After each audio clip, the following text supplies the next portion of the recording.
उज्ज्वल करिअरचा सर्वोत्तम मार्ग म्हणजे 10वी-12वी नंतर MBA मानांकित उचगाव येथील NIT मधील प्रवेश।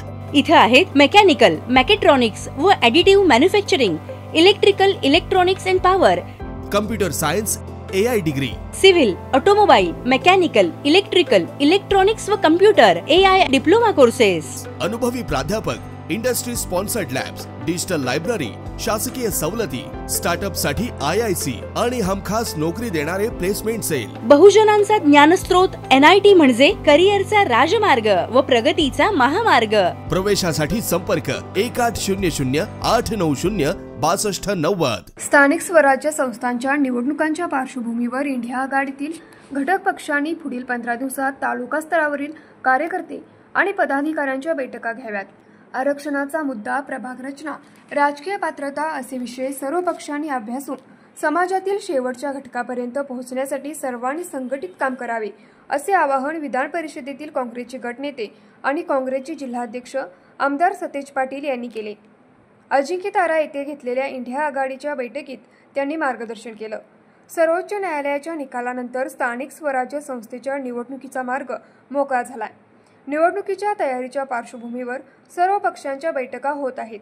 स्थानिक स्वराज्य संस्थांच्या निवडणुकांच्या पार्श्वभूमीवर आढावा घेण्यासाठी इंडिया आघाडीतील घटक पक्षांच्या प्रमुख पदाधिकाऱ्यांची बैठक खासदार शाहू छत्रपती महाराज यांच्या अध्यक्षतेखाली विधान परिषदेतील काँग्रेसचे गटनेते आणि काँग्रेसचे जिल्हाध्यक्ष आमदार सतेज पाटील, आमदार जयंत आसगावकर, माजी आमदार ऋतुराज पाटील, माजी आमदार राजूबाबा आवळे, राहुल पियन पाटील, VB पाटील यांच्या प्रमुख उपस्थितीत अजिंक्यतारा कार्यालयात पार पडली।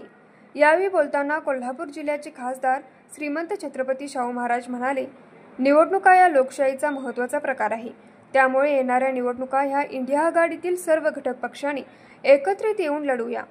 कोणतेही हेवेदावे न ठेवता, भांडण तंटा न करता एकमेकांमध्ये समन्वय ठेवून लढूया आणि जिंकूया।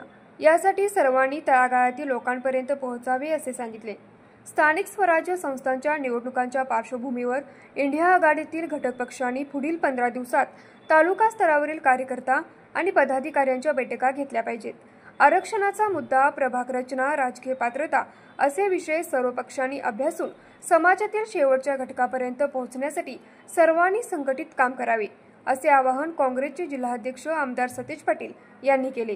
यावेळी माजी आमदार राजूबाबा आवळे, शरद पवार राष्ट्रवादी पक्षाचे जिल्हाध्यक्ष VB पाटील, शिवसेना उद्धव ठाकरे गटाचे संपर्क प्रमुख विजय देवणे, जिल्हा परिषदेचे माजी अध्यक्ष राहुल पाटील, भारतीय कम्युनिस्ट पक्षाचे सतीशचंद्र कांबळे, दिलीप पवार, बाबासाहेब देवकर, भारती पवार, सुभाष जाधव, अनिल लव्हेकर अशा विविध पक्षातील पदाधिकाऱ्यांनी आपली मनोगते व्यक्त केली। यावेळी शिवसेना उपनेते संजय पवार, RK पवार, काँग्रेसचे शहराध्यक्ष सचिन चव्हाण, ठाकरे गटाचे शहर प्रमुख सुनील मोदी, गोकुळचे संचालक बाळासाहेब खाडे, चंद्रकांत यादव, दिलीप पवार, वसंत पाटील, उदय नारकर, बाळासाहेब सरनाईक, अनिल घाटगे, डीजी भास्कर, व्यंकप्पा भोसले, सरलाताई पाटील, सुलोचना नायकवडी, तौफिक मुल्लानी, विशाल देवकुळे, सुनील देसाई आदी उपस्थित होते। न्यूज मराठी 24 कोल्हापूर।